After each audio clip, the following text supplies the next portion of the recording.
माझा आवाज 2-4 दिवस म्हणजे निवडणूक ज्या दिवशी मतदान होतं त्याच दिवशी माझा आवाजच गेलता. मला इथं पत्रकार बांधव आहेत, पत्रकार बांधवांनी विचारलं आता जर निकाल आहे आणि तुमचा तर आवाज गेलाय. मी तुम्हाला सांगितलं होतं की आवाज काळूराम चौधरीचा गेलाय, मुख्य बारामतीकरांना आज आवाज येणार आहे आणि तो आवाज मी आणून दिलेला आहे. म्हणजे अक्षरशः अनिकेतने आता सांगितलं की कोणी काय काय केलं. माझ्या पुरीला पाडायला दोघं बहीण भावंड पैसे वाटत होते, ताईने बी दिलेत. दादाने तर दिलं, दादाचं तर कामाच आहे त्याचं, पण ताईनी पण दिलं. आणि ताई कालपर्यंत संविधान वाचवत होती ना, आज सकाळी परत तिथंच गेली, आजच गेली. आता एक लढणार, एकच व्हावं लागेल, तुम्हाला एकच व्हावं लागेल. कारण कांशीराम साहेबांनी, पवार साहेब तुम्हाला आठवत असेल, कांशीराम साहेबांनी तुम्हाला दिल्लीमध्ये काय सांगितलं होतं. तुम्हाला मान्यवर कांशीराम साहेबांनी जे दिल्लीमध्ये सांगितलं होतं ते नीट आठवा. त्याची पुनरावृत्ती पुन्हा ह्या बारामतीतून सुरू झाली. 1977 ला 21 वर्षाच्या दिल्लीतल्या पुरीनं राजनारायण ज्यांनी इंदिरा गांधीचा पराभव केला, तो हरिजन म्हणत असताना त्या बोट क्लबच्या स्टेजवर कडून ज्या 21 वर्षाच्या पुरीनं राजनारायणला विरोध केला, इथल्या काँग्रेसला, इथल्या प्रस्थापितांना विरोध केला, त्या बहन कुमारी मायावतीजींच्या पुनरावृत्ती माझ्या लिकीने करून दाखवली. 21 वर्षाची संघमित्रा काळूराम चौधरी आता या काउन्सिल मध्ये. येणारी पंचायत समिती, जिल्हा परिषदची निवडणूक बहुजन समाज पार्टी ओबीसी बांधवांना घेऊन लढणार आहे. आणि मी आज सांगतो, पंचायत समिती आणि जिल्हा परिषदेला पुन्हा रिझल्ट आहे. पुन्हा बाबासाहेबाचा हत्ती निवडून आणल्याशिवाय मी तोस्त बसणार नाही.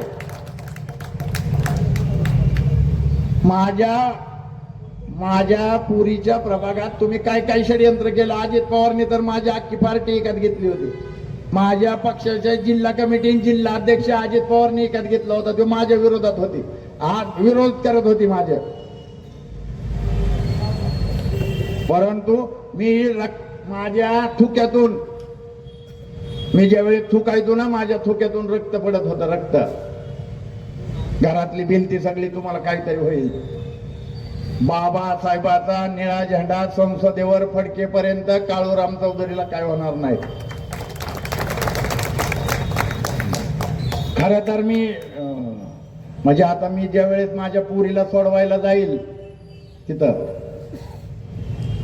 त्यावेळी आता माझा बाप तर नाही, पण माझी आई आहे. माझ्या आई मान्यवर कांशीराम साहेब आणि बहन कुमारी मायावतीजी यांची माफी मागाल.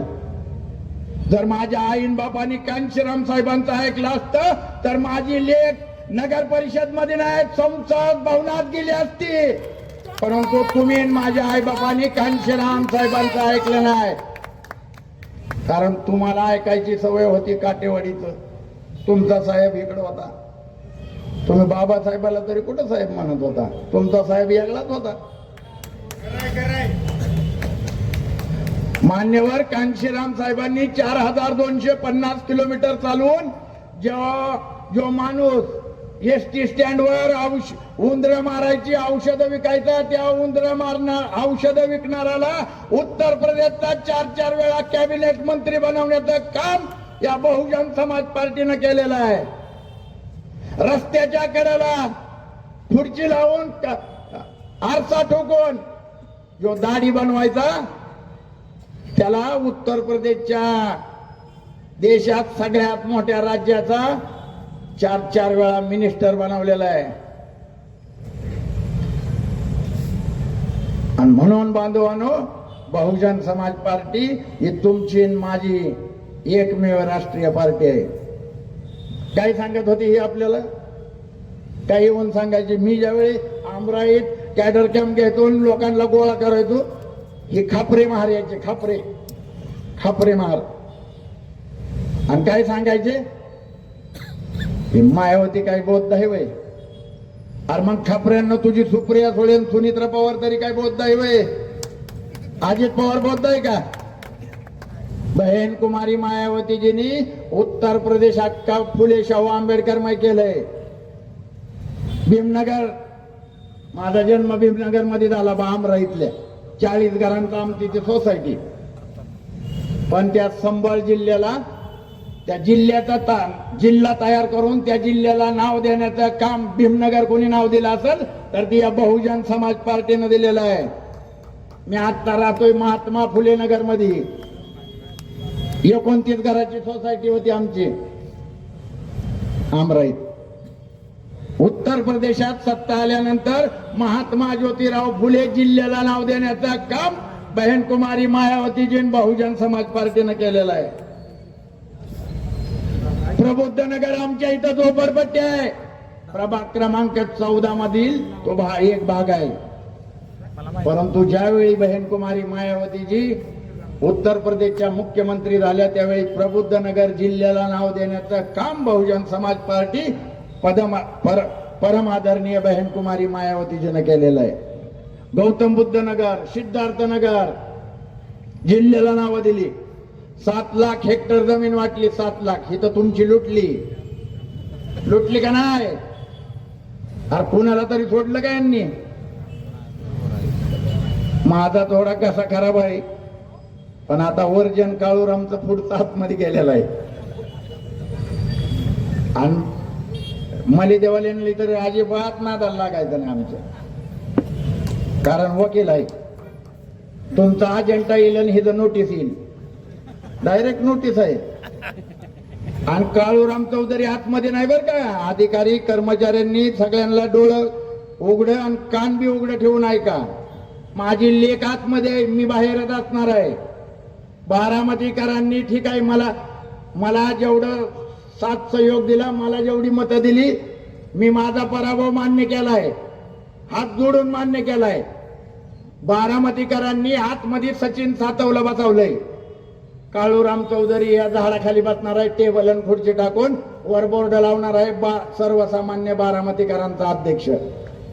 या मली देवालेंनी तुमचं काम नाही केलं ना, त्या तिथं झाडाखाली यायचं काम मी करून दाखवणार आहे तुमचं. कशी करत नाही बघतो नाही म्हणलं. आता दलित वस्तीचा 1 रुपया तुम्हाला खाऊ देणार नाही. महिला बाल कल्याणचे पैसे तुम्हाला खाऊ देणार नाही. आणि 6.5 लाख रुपयाचा स्पीड ब्रेकर अजिबात बांधायचा नाही, नाहीतर इटाने मारल्याशिवाय मी बी शांत बसणार नाही. आता माझी लेख नगरसेविका आहे, मी कोण नाही, मी बाहेरच आहे. तुम्ही बाहेर आला की डोक्यात इटच आहे माझ्याकडनं, तुम्ही काय करूनच बघा. आता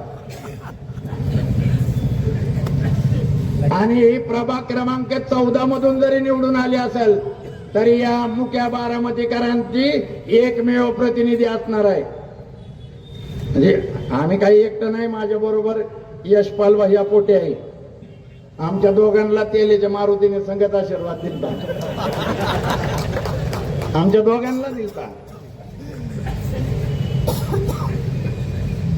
माझे दुसरे सहकारी म्हणजे माझी बहीणच आहे, ऍडव्होकेट अमोल सातकर यांची पत्नी अजिंक्य सातकर पण आहे इथं. 3 झालो. निलेश आप्पा आहे. निलेश आप्पा बघितलं ना दंड कसा ठोकतात होता, निलेश आप्पा आहे. बाकीचे जे आले ते आहेत. ह्या वेळेस एक आलाय, ह्या वेळेस एक हात त्या आतमध्ये घुसलाय. 2029 ला 12 असणार आहेत. 12